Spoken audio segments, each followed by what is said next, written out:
New sustainability reporting rules will require top-tier companies in the Philippines to use PFRS standards by 2027, pushing firms to step up their compliance efforts.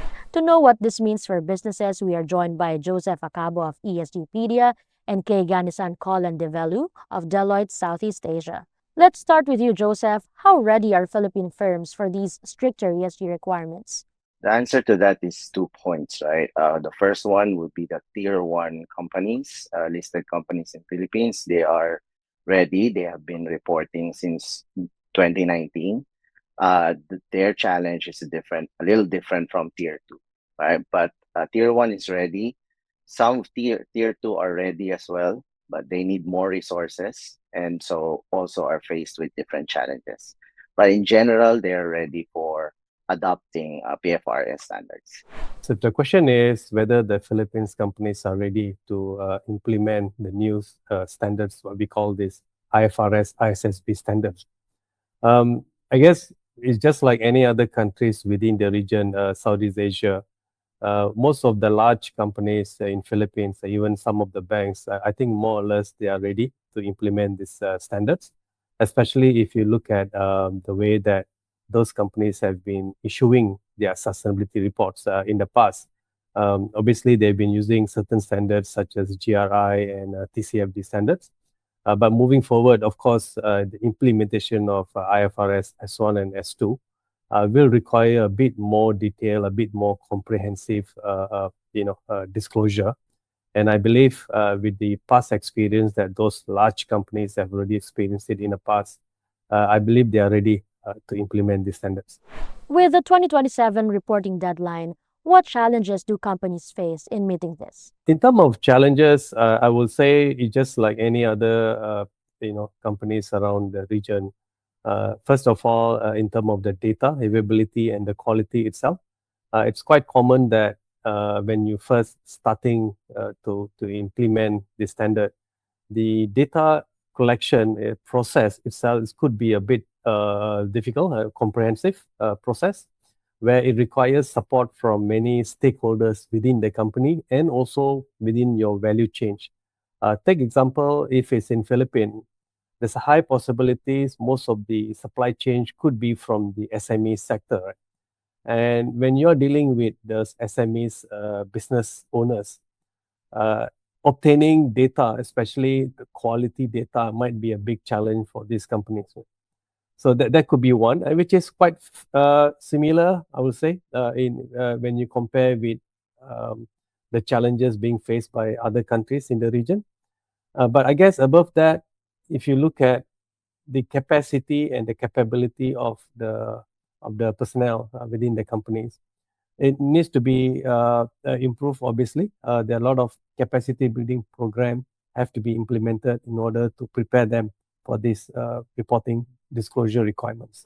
For tier one, the enhancement of the reporting, more context into the ecosystem of the enterprise, such as supply chain visibility, reporting, engagement of the community that they serve, as well as providing enhanced information for the scope 3 categories specifically, are the ones that can improve for tier one. For tier two, the completeness of all the scope with social and governance are what we're seeing still can improve.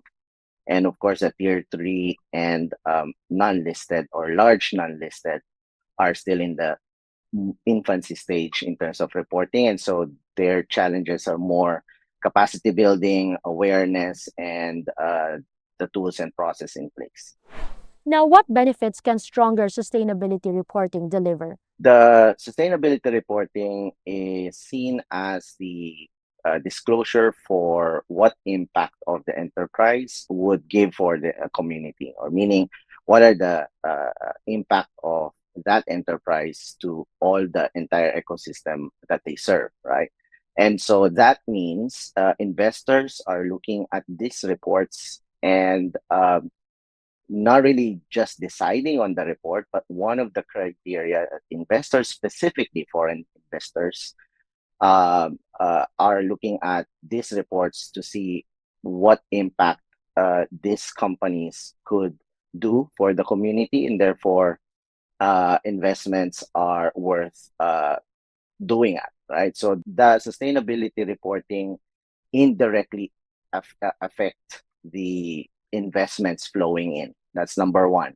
Second is the impact of the community that they serve, and these communities are expecting enterprises to provide impactful programs, and therefore these are seen in the reports year by year as together alongside with their net zero targets or targets that they serve or they have committed to help the environment. In terms of benefits, if you look at historically, most companies have been doing it partly because it's required by the regulators, which is probably is going to be a similar case in Philippines, right? But above that, rather than just trying to meet the regulators' requirements, it's the other reasons why most, especially public companies, trying to issue the sustainability report is because of the requirements and expectation from the investors itself, right? And which is in line with the reason why this IFRS S1 and S2 been published, very much to meet the requirements of the investors. By having this sustainability report, definitely you are able to increase the investors' confidence. And by doing that, it will also help you to get access to the capital and capital markets, especially. And this is really important because having access to the capital and to those investors will definitely help the companies to grow bigger and better. Thank you so much for joining us today, Joseph and Ganisan. Thank you very much for having me. Thank you. Again, those were Joseph Acabo, Vice President of ESGpedia, and Kay Ganisan Colin Develu, Sustainability and Emerging Assurance Leader of Deloitte Southeast Asia. For more news, please visit esgbusiness.com.